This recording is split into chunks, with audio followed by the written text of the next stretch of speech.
Hi friends, അപ്പോൾ ഇന്നൊരു cooking video ആയിട്ട് വന്നതാണേ. അന്നേരം ഞാൻ നിങ്ങളോട് പറഞ്ഞിട്ടില്ലേ, ഞാൻ ഒറ്റയ്ക്കാണ് കേട്ടോ വീഡിയോ എടുക്കുന്നത്. അന്നേരം ഒരു കൈ കൂടെ ഫോണും പിടിക്കണം, അതുപോലെ ഒരു കയ്യിൽ നമുക്ക് ചെയ്യാനുള്ളതും ചെയ്യണം. അപ്പോൾ ഭയങ്കര പാടുപെട്ടാണ് കേട്ടോ ഞാനാണെങ്കിൽ വീഡിയോ ചെയ്യുന്നത്. വൈകാതൊരു ഫോൺ വെക്കുന്നൊരു സ്റ്റാൻഡ് മേടിക്കണമെന്ന് വിചാരിക്കുന്നു. നടക്കുവാണെങ്കിൽ മേടിച്ചിട്ട് ഞാൻ അതേപോലെ വീഡിയോ ചെയ്യാം കേട്ടോ. അന്നേരം ഇങ്ങനെ ഒരുപാട് കഷ്ടപ്പെട്ട് ചെയ്യുന്ന വീഡിയോയ്ക്കൊക്കെ നിങ്ങളൊന്ന് ലൈക്ക് ചെയ്യണം, അതേപോലെ എൻ്റെ ചാനൽ ഒന്ന് സബ്സ്ക്രൈബും കൂടെ ചെയ്തിട്ട് കാണണം കേട്ടോ. അപ്പം നിങ്ങൾ അത് ചെയ്തിട്ട് കാണുമ്പോഴും അതേപോലെ എനിക്ക് ലൈക്ക് വരുമ്പോഴും എനിക്ക് അതേപോലെ ഒരു പ്രചോദനമാണ് കേട്ടോ. കാരണം ഇത്രയും പാടുപെട്ട് ചെയ്യുമ്പോൾ നമുക്കൊരു എന്താ കൂലി കിട്ടുമെന്ന് പറയത്തില്ലേ, അപ്പോൾ അതേപോലെ ഒരു ഇതിന് വേണ്ടിയിട്ടാട്ടോ. അന്നേരം ഇന്ന് ഞാൻ വഴുതനങ്ങ വെച്ചിട്ടുള്ളൊരു മെഴുക്ക് പുരട്ടിയാട്ടോ ഉണ്ടാക്കുന്നത്. അന്നേരം അതിനായിട്ട് ഇതേപോലെ ഞാൻ അധികം നീളമില്ല, മീഡിയം സൈസിലെ വഴുതനങ്ങയാണ് എടുക്കുന്നത്. അങ്ങനെ വഴുതനങ്ങ എടുത്ത് അതിൻ്റെ മേൽഭാഗവും താൽഭാഗവും ഒന്ന് ചെറുതായിട്ട് കട്ട് ചെയ്ത് കളഞ്ഞിട്ട് നല്ല വൃത്തിക്ക് കഴുകിയെടുക്കണം കേട്ടോ. കഴുകിയെടുത്തതിന് ശേഷം അത് ഇതേപോലെ ചെറുതായിട്ട് അരിഞ്ഞെടുക്കണം. കുറച്ച് കട്ടിയിൽ അരിയാം കേട്ടോ. ഞാനിപ്പോൾ എടുത്തേക്കുന്നതിന് ശകലം കൂടെ കട്ടിയിൽ അരിയാം. കാരണം എന്ന് പറഞ്ഞാൽ ശകലം കട്ടിയിൽ അരിഞ്ഞില്ലെങ്കിൽ ഇത് അവസാനം കുഴഞ്ഞു പോകും കേട്ടോ. എനിക്ക് അതേപോലെ ഒരു അബദ്ധം പറ്റി. പക്ഷെ തോനെയും കുഴഞ്ഞിട്ടില്ലായിരുന്നു കേട്ടോ. അപ്പം കുഴയാതിരിക്കാൻ വേണ്ടിയിട്ട് കുറച്ച് കട്ടിയിൽ തന്നെ ഒന്ന് അരിഞ്ഞേക്കും. അന്നേരം നമുക്കത് ചെറുതായിട്ട് അരിഞ്ഞതിന് ശേഷം അതിലോട്ട് കുറച്ച് മസാല തേക്കണം കേട്ടോ. തോനെയൊന്നുമില്ല. നമുക്കത് എടുത്തിട്ട് അതിനകത്തോട്ട് ആദ്യമേ ശകലം മഞ്ഞൾപ്പൊടി ചേർക്കാം. അത് കഴിഞ്ഞിട്ട് കുറച്ച് മുളക് പൊടി ചേർക്കാം, പിന്നെ ഉപ്പ്. ഇത് മൂന്നും കൂടെ ചേർത്തതിന് ശേഷം കൈയും കൊണ്ട് നല്ലതായിട്ട് തിരുമണം കേട്ടോ. കൈ വെച്ച് തന്നെ തിരുമണം, സ്പൂൺ വെച്ച് തിരുമാൻ നിൽക്കരുത്. കൈ വെച്ച് നല്ലതായിട്ട് തിരുമിയെടുക്കണം.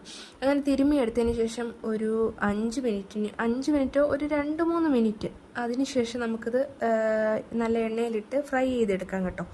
അങ്ങനെ ഞാൻ ഒരു 2-3 മിനിറ്റൊക്കെ വെച്ചതിന് ശേഷം ഒരു ചീനിച്ചട്ടി എടുത്തു, അടുപ്പിലോട്ട് വെച്ചു.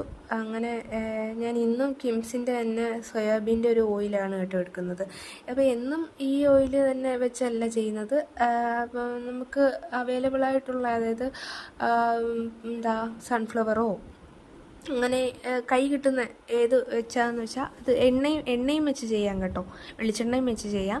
പക്ഷെ ഞാൻ ഇന്നും കിംസിൻ്റെ സോയാബീൻ്റെ ഓയിലാണ് എടുക്കുന്നത്. അങ്ങനെ ചീനിച്ചട്ടി ഒന്ന് ചൂടായി വന്നപ്പോഴത്തേന് ഞാൻ എണ്ണ ഒഴിച്ചു കൊടുത്തു. അങ്ങനെ എണ്ണ നല്ലതായിട്ട് ചൂടായപ്പോഴത്തേന് ഞാൻ ഈ മസാല തേച്ച് വെച്ചേക്കുന്ന നമ്മുടെ സാധനം അതിലോട്ട് തട്ടിക്കൊടുത്തു കേട്ടോ. തട്ടിക്കൊടുത്തതിന് ശേഷം അതെല്ലാം ഒന്ന് തട്ടിയതിന് ശേഷം നമുക്കൊന്ന് സ്പൂണ് വെച്ചൊന്ന് ഇളക്കണം. ഇളക്കിയിട്ട് നമുക്കൊരു അടപ്പ് വെച്ച് മൂടി കൊടുക്കാം. തോനെ നേരം ഇളക്കണ്ട, ഒരു അതെല്ലാം കൂടെ ഒന്ന് എണ്ണയിൽ ആവുന്ന രീതിയിലൊന്ന് ഇളക്കിയിട്ട് ഒരു പാത്രം വെച്ച് മൂടി കൊടുക്കാം. അങ്ങനെ പാത്രം വെച്ച് മൂടിയതിന് ശേഷം അതൊരു 2-3 മിനിറ്റ്, അതും 2 മിനിറ്റ് മതി. 2 മിനിറ്റ് കഴിയുമ്പോൾ ഒന്ന് തുറക്കണം കേട്ടോ, അടപ്പൊന്ന് തുറക്കണം. കാരണം അല്ലെങ്കിൽ അടിഭാഗം കരിഞ്ഞു പോകും. അപ്പോൾ 2 മിനിറ്റ് കഴിഞ്ഞ് അതൊന്ന് തുറന്നതിന് ശേഷം സ്പൂൺ എടുത്തൊന്ന് ഇളക്കി കൊടുക്കാം കേട്ടോ വീണ്ടും. അന്നേരം നമ്മൾ ഓൾറെഡി ഉപ്പ്, മുളക് പൊടി, മഞ്ഞൾപ്പൊടി ഇതിൽ ആഡ് ചെയ്തേക്കുന്നത് കൊണ്ട് നമുക്ക് വീണ്ടും ഉപ്പ് ആഡ് ചെയ്യേണ്ട കാര്യമില്ല കേട്ടോ. അന്നേരം ഉപ്പ് ഇല്ലെങ്കിൽ നിങ്ങൾ ഒരെണ്ണം എടുത്ത് കഴിച്ച് നോക്കുമ്പോൾ അറിയാമല്ലോ ഉപ്പുണ്ടോ ഇല്ലയോ. ഉപ്പ് ഇല്ലെങ്കിൽ മാത്രം, ഉപ്പ് വേണമെങ്കിൽ കുറച്ച് ചേർത്ത് കൊടുക്കുക. അപ്പം ഞാനിവിടെ ആവശ്യത്തിനുള്ള ഉപ്പാണ് ചേർത്തിരിക്കുന്നത്. അതുകൊണ്ട് എനിക്ക് വീണ്ടും ഒരു പൊടികളും ചേർക്കേണ്ടി വന്നില്ല കേട്ടോ.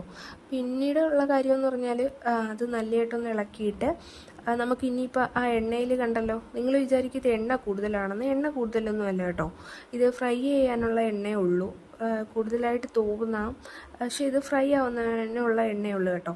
അങ്ങനെ ഇത് നല്ലതായിട്ട് കണ്ടല്ലോ, ആ എണ്ണയിൽ കിടന്ന് നല്ല ആ ഒരു മെഴുക്കുവരട്ടി കാണുമ്പോൾ തന്നെ അറിയാമായിരിക്കുമല്ലോ എന്തുമാത്രം അത് ആ ഒരു ഫ്രൈ ആവുന്നതിൻ്റെ ഒരു തിളതിളപ്പ് കാണുമ്പോഴേ അത് നല്ലതായിട്ട് ഫ്രൈ ആയിക്കൊണ്ടിരിക്കുവാണ് കേട്ടോ ചീനിച്ചട്ടിയിൽ കിടന്ന്. അങ്ങനെ അതൊന്ന് നല്ലതായിട്ടൊന്ന് വെന്ത് മൊരിഞ്ഞതിന് ശേഷം ഞാൻ എടുക്കത്തുള്ളൂ. അപ്പം അത് നല്ലതായിട്ടും മൊരിഞ്ഞ് കിട്ടിയിട്ടുണ്ട് കേട്ടോ. അപ്പം ഈ വീഡിയോയിലായതുകൊണ്ടാണെന്നൊന്നും അറിയത്തില്ല, കരിഞ്ഞതുപോലെ ആയിരിക്കും നിങ്ങൾക്ക് ഫീൽ ചെയ്യുന്നത്. പക്ഷെ കരിഞ്ഞിട്ടില്ല കേട്ടോ. കാരണം നമ്മൾ ഈ വഴുതനങ്ങയുടെ തൊലി ഈ കളറായതുകൊണ്ട് നമ്മൾ കുക്ക് ചെയ്ത് കഴിയുമ്പോൾ നല്ല ഫ്രൈ ആകുമ്പോഴത്തേന് കരിഞ്ഞു പോയതുപോലെയാണ് തോന്നുന്നത്. പക്ഷെ ഇത് കരിഞ്ഞിട്ടില്ല. ഇതിൻ്റെ കറക്റ്റ് പരുവായിരുന്നു. നല്ലതായിട്ട് മൊരിഞ്ഞിട്ടുണ്ടായിരുന്നു കേട്ടോ. പിന്നീട് ഞാൻ പറഞ്ഞതുപോലെ കുറച്ച് കട്ടിക്ക് അരിയുവാണെങ്കിൽ ഇതേപോലെ ഇത്രയും പക്ഷെ കുഴഞ്ഞു പോകത്തില്ല. ഇതധികം കുഴഞ്ഞിട്ടില്ലായിരുന്നു, പക്ഷേ ഫ്രൈ ആയിട്ട് തന്നെ നല്ല ടേസ്റ്റ് ഉണ്ടായിരുന്നു. ഫ്രൈ ആയിട്ട് തന്നെ വന്നിട്ടുണ്ട് കേട്ടോ. അപ്പോൾ എൻ്റെ ഈ വീഡിയോ ഇഷ്ടപ്പെട്ടെങ്കിൽ ഒന്ന് ലൈക്ക് ചെയ്യണേ. അതേപോലെ നിങ്ങളുടെ ഫ്രണ്ട്സിനൊക്കെ ഒന്ന് ഷെയറും കൂടെ ചെയ്ത് കൊടുക്കണേ. അപ്പോൾ ഇതേപോലെ പറ്റുന്ന വീഡിയോ ആയിട്ട് ഞാൻ ഉടനെ തന്നെ വീണ്ടും വരുന്നതായിരിക്കും. അതുവരെ എല്ലാവർക്കും ഓക്കെ, ബൈ.